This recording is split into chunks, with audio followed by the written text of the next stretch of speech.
O Deus que destrói sonhos. Rodrigo Bibo. A oração do Pai Nosso é a mais perigosa de ser feita, porque de fato tem o potencial de destruir todos os nossos sonhos. Seja feita a tua vontade. Quando falo de sonhos, falo dos nossos mais profundos anseios de termos e sermos algo neste mundo. É dentro desse anseio que nascem a teologia Good Vibes e a da Xuxa, aliás, nomenclaturas geniais. Bibo, como grande comunicador e contador de história que é, conduz o leitor por essa jornada de transformação que ocorre quando nós somos submetidos ao senhorio de Cristo e nossa vontade é deslocada para o escanteio em face à supremacia da pessoa de Jesus. Passamos então a orar, não para que a nossa vontade seja feita, mas para que o pleno governo do Filho se estabeleça na nossa vida e no nosso mundo. Seja bem-vindo e prepare-se para ter sua vida impactada. Paulo Von, teólogo, autor de E Deus Falou na Língua dos Homens. Nos meus tempos de seminário, ouvi uma frase que não saiu da minha cabeça. A vida pastoral é sombria. Eu me perguntava como algo tão pessimista poderia sair da boca de um professor tão esperançoso e piedoso. A resposta, segundo ele, estava nas dores e tragédias das pessoas das quais cuidamos. Em O Deus que Destrói Sonhos, Rodrigo Bibo de Aquino faz teologia assim. Sem ignorar os aspectos sombrios da vida humana, olhando para o texto bíblico sem ingenuidade triunfalista, mas como quem enxerga luz, reconhecendo-se num túnel sombrio. Esperança só é possível com os pés na realidade. Esperança sem realidade é ilusão. Esperança com realidade manipulada é ilusionismo.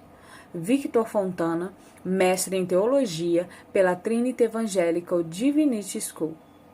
Nesta obra, meu amigo Rodrigo Bibo resgata os valores bíblicos acerca da vida cristã. Infelizmente, muito do que se diz cristão, na verdade é falsamente cristão e até anticristão. Este livro mostra com densidade bíblica e clareza prática, no estilo inconfundível de seu amado autor, como podemos andar em amor como Cristo nos amou. Efésios capítulo 5, versículo 2, no mundo contemporâneo. Davi Lago, pastor batista e escritor. Em tempos nos quais equivocadamente as pessoas tentam manipular as escrituras e o próprio Deus em favor de si mesmas, meu amigo Bibo traz verdades inconvenientes, mas essenciais da palavra de Deus, mostrando que Deus não tem compromisso com nossos sonhos, mas com sua palavra. Essa leitura vai colocar o leitor no trilho do discipulado cristão. Lipão, pastor presidente da Igreja Onda Dura. Esta obra é um belo convite à desilusão, um chamamento à vivência do verdadeiro evangelho em detrimento da manutenção das nossas expectativas ilusórias. Em meio a uma cultura marcada pelo individualismo, pela autonomia e pelo consumo, na qual seres humanos buscam significado e propósito, nada como sermos libertos da busca, significado e propósito. Nada como sermos libertos da escravidão de conduzir a nossa própria história e nos encontrar na grande história de Deus. Diante de um cenário evangélico brasileiro em grande parte infantilizado, no qual as escrituras precisam retomar o seu lugar de proeminência, o autor nos convida novamente ao privilégio e à responsabilidade do discipulado de Jesus Cristo. Diego Bittencourt, teólogo e pastor da Igreja Calvary Camp. Prefácio. Rodrigo Bibo chegou à cena cristã brasileira na hora certa, para fazer algo muito necessário no contexto em que vivemos. Com seu talento dialógico, conseguiu produzir e segue produzindo uma abundante e rica quantidade de materiais em áudio por meio de seus podcasts, que tem contribuído muito para a discussão saudável sobre diversos temas relacionados à fé cristã. Desse modo, ele ocupou um espaço importantíssimo na era da disrupção digital, levando informação e reflexão às mentes que tentam compreender desde questões milenares até mudanças que ocorrem à velocidade da luz em meio à sociedade evangélica de nosso país.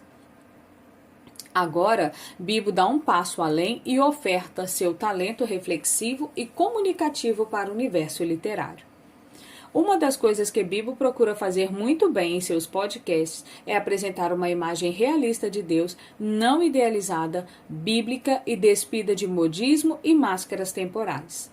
Usando seu jeito sorridente e brincalhão, ele conduz os diálogos com maestria para o resgate de conceitos basilares sobre o Criador. Chega a ser divertido e inspirador ver como Bibo discorda em confortar, conduzir sem atritar e questionar sem desqualificar. No fim de cada debate, todos acabam abraçados, mas o recado foi dado. Neste livro, ele segue a mesma linha. A obra que você tem em mãos propõe uma reflexão importante sobre as motivações de nosso relacionamento com Deus. Nós o buscamos para que ele realize nossos sonhos ou porque a vida temporal e eterna sem ele seria um agoniante tombo no nada? E se buscamos, fazemos isso apesar de toda e qualquer dificuldade? Ou quando a coisa aperta, nós nos lançamos a questionamentos e promovemos rugas birrentas com o Criador? Afinal, será que estamos dispostos a permanecer aos pés da cruz, na alegria e na tristeza? Faça sol ou chuva, ou estabelecemos por base de aliança o recebimento de bênçãos e a realização de sonhos hedonitas que só alimentam nossos desejos. A pergunta central desta obra é: estamos dispostos a seguir Cristo mesmo quando Ele, para o cumprimento de seus misteriosos e incompreensíveis propósitos eternos, implode nossos planos, estilhaça nossos sonhos, vira ao avesso nossas ambições e nos diz que não, pois minha graça lhe é suficiente? Em dias como os atuais, muitos enxergam o Criador de todas as coisas como um incansável concessor de mimos. Para eles, um Deus que se nega a atender os caprichos de seus filhos não merece ser adorado. O problema é que essa é uma postura idolátrica, pois cria um Deus que não é o Deus das Escrituras e incentiva um relacionamento que nada tem a ver com o que o Eterno deseja promover. O autor lança o desafio. A reflexão central deste livro é apontar para a necessidade de reconhecer o senhorio de Cristo em nossa vida. Entender que somos escravos submetidos a uma missão. E essa missão afeta tudo o que somos e fazemos.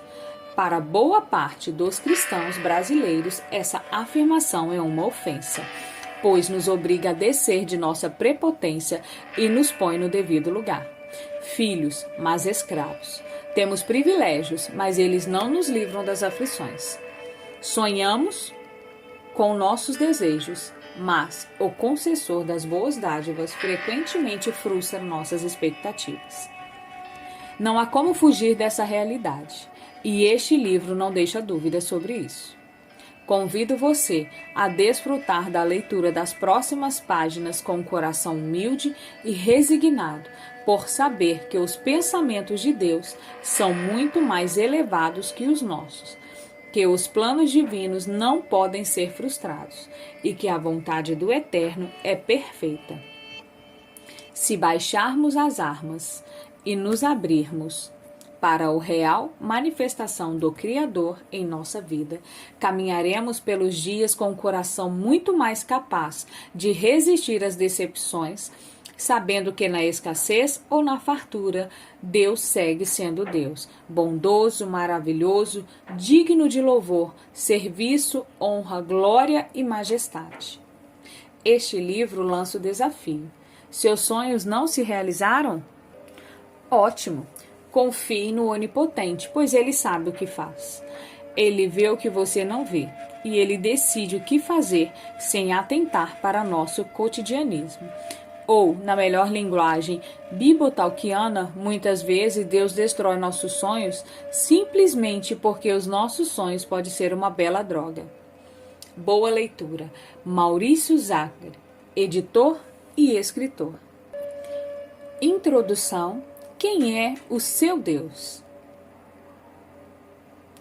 É importante começar o livro pensando na resposta a essa pergunta. Aqui, perto do meu escritório, havia um grafite com a frase: "Desfrute da companhia de Jesus e Ele lhe dará os desejos do seu coração." Ao lado da frase, o grafite mostrava Jesus saindo feliz de uma lâmpada como um gênio, pronto para atender desejos. Parece inocente e bonitinho, mas isso carrega uma compreensão muito equivocada de Deus. Muitos enxergam Deus dessa forma e pensam assim porque são ensinados desse jeito. Por um tempo, fiquei acompanhando cantores e pregadores em suas redes sociais. Ouvi suas músicas, escutei suas pregações e até folheei algumas páginas e tive algumas boas surpresas e muitas confirmações. As surpresas foram por conta das muitas vezes que fui realmente edificado e tocado.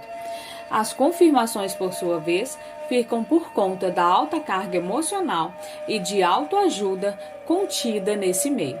Aliás, já deixa eu avisar. Este livro não é sobre os seus planos destruídos e como a mão de Deus irá livrá-lo do vale. Este livro é sobre a vontade de Deus e como Ele pode destruir os seus sonhos. Nas minhas andanças pelo Brasil, ouvi muita coisa focada naquilo que passei a chamar de teologia good vibes. O ser humano e suas necessidades colocada no centro dessas letras e mensagens. E Deus, inconscientemente creio eu, reduzido a serviçal, gênio da lâmpada, psicólogo, coach, etc. Querem um Deus que abençoe, que atenda às orações e os faça mais do que vencedores. Geralmente, é esta a imagem que as pessoas constroem de Deus, o abençoador. Mas espera aí, pensar em Deus como abençoador é errado? Depende. Explico. É fato que a Bíblia possui inúmeros versículos, que se lidos isoladamente parecem citar uma fórmula certeira para o sucesso e a bênção. Cito alguns. Busque no Senhor a sua alegria e Ele lhe dará os desejos de seu coração. Salmos, capítulo 37, verso 4. Peçam e receberão. Procure e encontrarão. Batam e a porta lhe será aberta. Pois todos que pedem, recebem. Todos que procuram, encontram. E para todos que batem, a porta é aberta. Mateus, capítulo 7, versículos 7 e 8. Sem fé, é impossível agradar a Deus. Quem deseja se aproximar de Deus deve crer que Ele existe e que recompensa aqueles que o buscam. Hebreus capítulo 11, versículo 6. Lidos assim, sem considerar o todo da Escritura e seus devidos contextos, eles transmitem essa ideia de toma lá da cá. E é com base nesses e em outros textos que muitos têm construído o cristianismo centrado nos sonhos do indivíduo e em uma vontade de Deus imaginária. A teologia good vibe nos leva a crer que nossas necessidades são mais importantes do que a missão de Deus e que, na verdade, Ele não nos fez para sofrer, mas para que sejamos vitoriosos e prósperos. Quem não quer um Deus assim? Sempre pronto para atender às minhas demandas. Eu quero 2, por gentileza. O avanço dessa teologia não é culpa somente de pregadores e cantores. É de todo o povo que consome esse conteúdo. Sem critérios. Um povo que, no fundo, só quer Deus por aquilo que Ele pode dar. Antes, eu até tinha pena das pessoas que lotam os templos nas quais se prega a teologia da prosperidade. Hoje, porém, confesso que a dó passou um pouco, pois a motivação que leva essa gente para lá é a de receber uma bênção e não a de se relacionar com o abençoador. É claro que muitos cristãos podem se aproximar de Deus por interesse e depois se renderem ao discipulado, como já ouvi algumas histórias. Contudo, pelo fluxo e pela rotatividade que marcam essas denominações, isso não é um padrão. No fundo, parece que todo mundo está pensando em si mesmo e querendo se dar bem aqui nessa peregrinação. E para isso, construímos um Deus à nossa imagem e semelhança, um Deus que tem os mesmos anseios e as mesmas motivações que nós.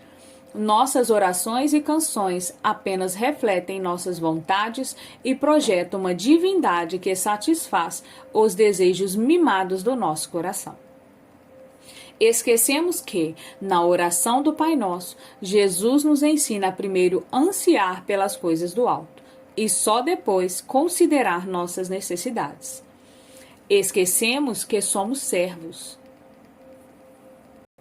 dele e estamos debaixo de sua vontade. Por isso, pensar em Deus somente como abençoador é complicado, limitado, pois Deus é muito mais que abençoador. Ele é Senhor e Rei. Se o mundo nos convida a sonhar e a ter ambições, a pensar alto, a mirar longe e por aí vai, no Evangelho, por outro lado, somos convidados a negar nossa vida e carregar a cruz. Isto é cruel aos olhos deste mundo. Esperneamos como as crianças birrentas quando não temos nossa vontade atendida. Mas o pai que ama vai disciplinar seu filho, mesmo que isso faça com que o pai pareça cruel no momento. Deus, como Pai amoroso, age da mesma forma. Hebreus 12. E quem se submete à sua disciplina, isto é, torna-se seus discípulos, tem seus sonhos e ambições transformados. Às vezes destruímos mesmo e devemos louvá-lo por isso, pois uma vida só encontra sentido na realização de um sonho, se este contempla a glória de Deus. Capítulo 1. A Fábrica de Sonhos ou a Teologia da Xuxa. Quando criança, cinema para mim se resumia em Xuxa e os Trapalhões. No final de Lua de Cristal, a rainha dos baixinhos canta a música tema do filme. Numa parte, ela diz: "Tudo o que eu quiser, o cara lá de cima vai me dar." Eu sei que citar a música da Xuxa não é a melhor maneira de começar um argumento, mas é que, na minha compreensão, muitos cristãos pensam assim. Se eu tiver fé, boas intenções, não fizer o mal para ninguém, posso receber muitas bênçãos de Deus. Sonhar é permitido. Almejar lugares mais altos é possível. Eu posso ser o que eu quiser. Essa frase final é o slogan da Barbie, coisas que só pais de meninas vão saber. Uma coisa é fato, nosso coração é uma fábrica de sonhos. É da natureza humana fazer planos, afirma os Provérbios 16, capítulo 1. Criados à imagem e semelhança do Criador, incumbidos de várias tarefas no jardim, criar e agir são características inatas a nós. Porém, um acontecimento no passado criou um distúrbio na força, quer dizer, nessas características humanas. Gênesis 3.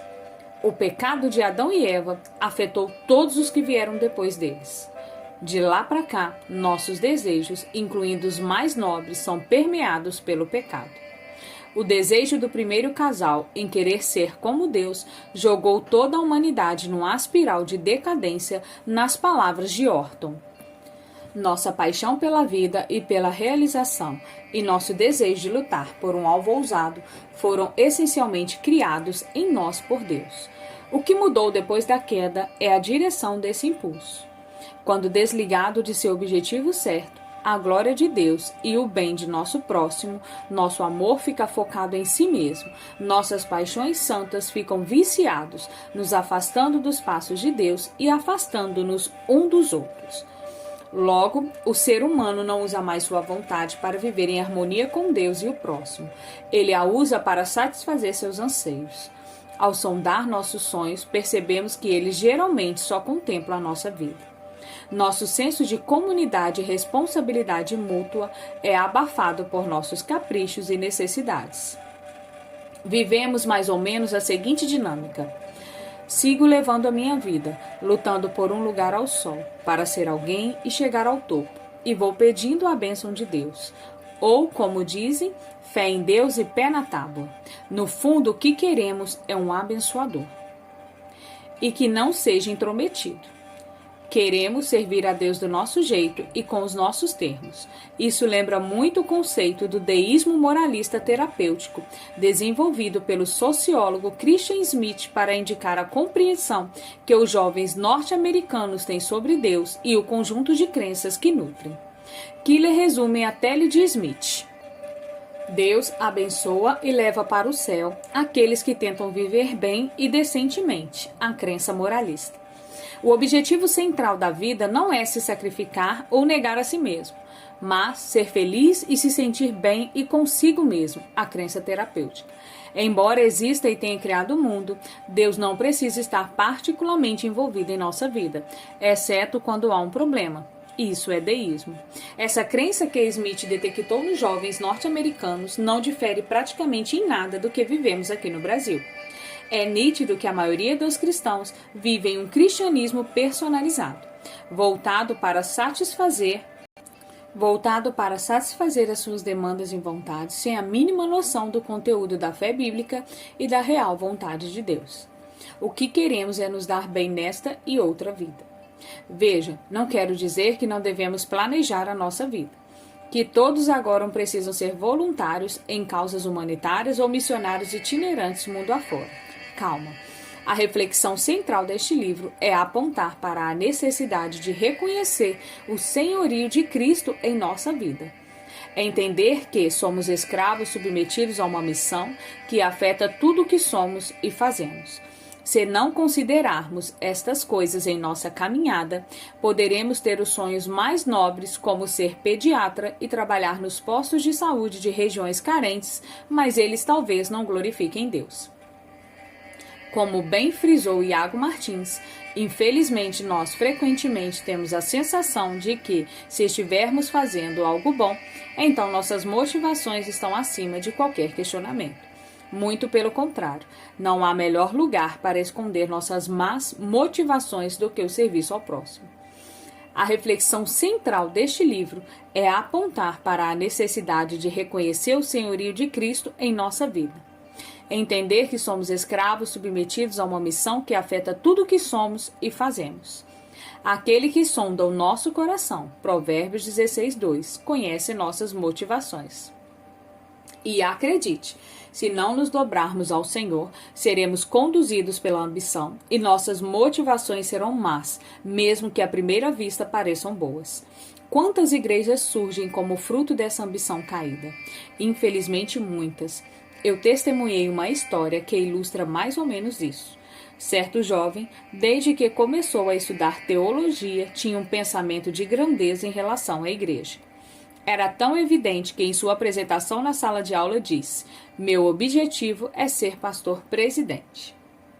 Tempos depois, ele abriu uma pequena igreja, da qual se tornou presidente. Os cultos eram cheios, sempre girando em torno das suas ministrações de louvor e pregações. Contudo, ao mesmo tempo, ele também cresceu no ramo de palestras motivacionais. Isso, entre outras coisas, o levou a sair da igreja para viver exclusivamente no mundo corporativo. Penso que a trajetória dele ilustra bem o que estou querendo dizer. A ambição não é bem vista pela Bíblia. Ele é o oposto do coração sábio e é uma precedência mundana e demoníaca, segundo Tiago, capítulo 3, versículos 13 a 18.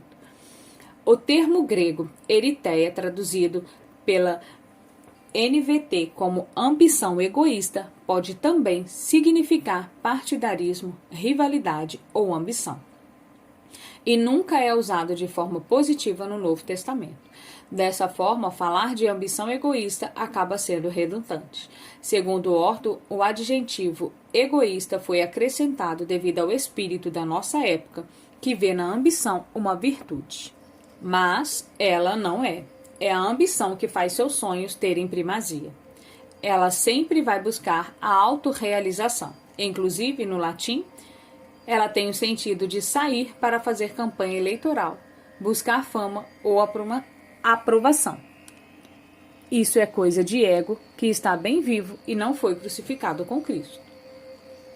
Nunca me esqueço de uma entrevista em que o cantor gospel disse que aconselhava seu filho a não ser baterista, pois dessa forma ficaria lá atrás tocando e não seria um cara de frente, para usar as palavras dele.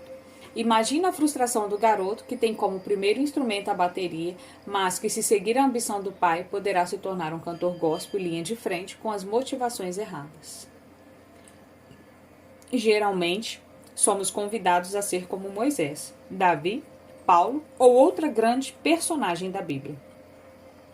Temos que mirar alto. Ninguém quer ser o Zé da esquina, mas se Deus nos chamar para ser o Zé da esquina, isso é sinal de fracasso? Você lembra o nome da pessoa que fez a comida no último retiro do qual você participou? Pois é, ela foi tão importante quanto quem deu as palestras ou organizou o evento. Será que o ministério de Paulo teria o mesmo sucesso sem as pessoas citadas em Romanos 16? Você provavelmente deve estar tentando lembrar quem é citado lá, não é mesmo? Pare aqui e leia Romanos 16. Percebe o problema desses discursos motivacionais travestidos de pregação? Eles querem nos fazer buscar a glória dos homens, buscar sermos reconhecidos por aqueles que nos cercam. Quem nunca ouviu o jargão, Deus vai te tirar do anonimato. Aí eu pergunto, qual o problema do anonimato? Aqueles irmãos e irmãs relacionados por Paulo em Romanos 16, que, aliás, você leu, eram menos importantes que o apóstolo na obra de Deus? Quer dizer, dos heróis da fé de Hebreus 11, que nem tiveram seus nomes citados? Precisamos dissipar essa confusão no meio cristão. O alerta de Dave Hever é sério. Em nossa superestimada perseguição de glória própria, colocamos-nos no caminho da ira de Deus. Por isso, estou cada vez mais convencido de que precisamos declarar a falência dos nossos sonhos, planos e projetos permeados pela cultura do selfie, meu eu. Vou detalhar isso nos próximos capítulos.